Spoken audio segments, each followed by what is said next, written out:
بسم اللہ الرحمن الرحیم۔ السلام علیکم ورحمۃ اللہ وبرکاتہ۔ یہودیوں کا بندر بننا۔ جیسے کہ اسلام میں جمعہ عزت والا ہے، عیسائیوں کے لیے اتوار اور ہندوؤں کے لیے منگل، اسی طرح یہودیوں کے لیے ہفتے کا دن محترم تھا۔ مگر فرق اتنا ہے کہ اسلام میں صرف ان لوگوں پر جن پر جمعے کی نماز فرض ہے، جمعے کی پہلی اذان سے ختم نماز تک وہ دنیاوی کاروبار کرنا حرام ہے جو نماز میں دخل انداز ہوں۔ عورتیں، بچے، مسافر اور بیمار لوگ اس حکم سے علیحدہ ہیں کیونکہ ان پر جمعہ فرض نہیں ہے۔ لیکن یہودیوں اور عیسائیوں کے ہاں ان سارے دنوں میں دنیاوی کاروبار حرام تھے، خاص کر شکار کرنا سخت جرم۔ موسیٰ علیہ السلام کے بعد یہ واقعہ پیش آیا کہ بنی اسرائیل کی ایک جماعت بحر کلزم کے کنارے شہر ایلا میں رہتی تھی جو مدینہ منورہ اور شام کے درمیان ہے۔ یہ لوگ مچھلی کے بہت شوقین تھے۔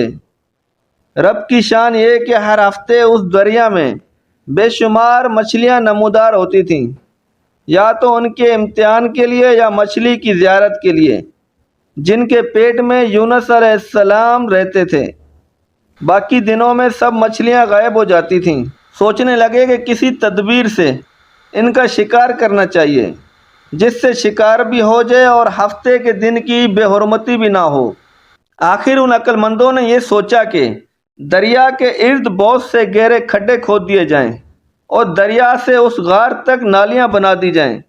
جمعے کی شام ان نالیوں کا منہ کھول دیتے تھے کہ پانی کے ساتھ مچھلیاں بھی ان غار اور گڑھوں میں آ جائیں، اور اتوار کے دن ان گڑھوں سے پکڑ لیتے تھے اور کہتے تھے کہ ہفتے کو شکار نہیں کرتے۔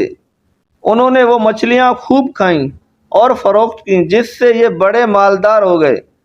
40 یا 70 سال تک ان کا یہ عمل جاری رہا۔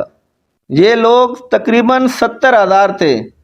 ان کی 3 جماعتیں بن گئیں، ایک تو شکار کرنے والے کی، دوسری اس سے منع کرنے والوں کی، اور تیسری خاموش رہنے والوں کی۔ یہ لوگ کل 12,000 تھے، باقی سب شکاری۔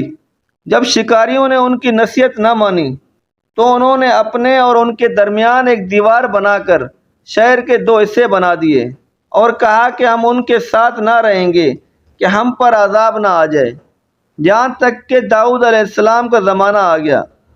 آپ نے ان کو شکار کرنے سے منع کیا اور فرمایا کہ اے بے وقوفو، قید کرنا ہی تو شکار ہے۔ جیسے کوئی ہرن کو جال میں پھانس لے تو اس نے شکار کر لیا، تو وہ آج کھائے یا کبھی دوسرے وقت۔ غرض یہ کہ ہفتے کے دن تمہیں شکار کی ممانعت ہے، نہ کہ فقط ہاتھ میں پکڑنے کی یا کھانے کی۔ اس سے باز آ جاؤ ورنہ عذاب میں گرفتار ہو جاؤ گے۔ شکاریوں نے کہا کہ ہم تو بہت عرصے سے یہ کام کر رہے ہیں، اگر یہ برا ہوتا تو اب تک ہم امن میں کیوں ہوتے۔ حضرت داؤد علیہ السلام نے دعا فرمائی جس سے رب کا غضب آ گیا اور رات میں یہ سب کے سب بندر بن گئے، یا جوان لوگ بندر اور بوڑھے لوگ خنزیر بنا دیے گئے۔ ان کی عقل و حواس تو باقی رہی مگر ان کی قوت گویائی جاتی رہی اور جسموں سے سخت بدبو نکلنے لگی۔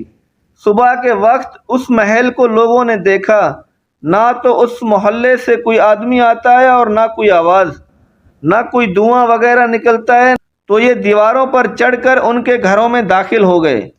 وہ بندر کوئی ان کو دیکھ کر ان کی طرف دوڑے اور ان کے قدموں سے لپٹنے لگے اور ان کے کپڑے سونگھتے اور روتے تھے۔ ان لوگوں نے کہا کہ کیا ہم نے تمہیں شکار کرنے سے منع نہ کیا تھا؟ وہ بندر سر ہلاتے اور آنسو ان کے رخساروں پر بہتے تھے۔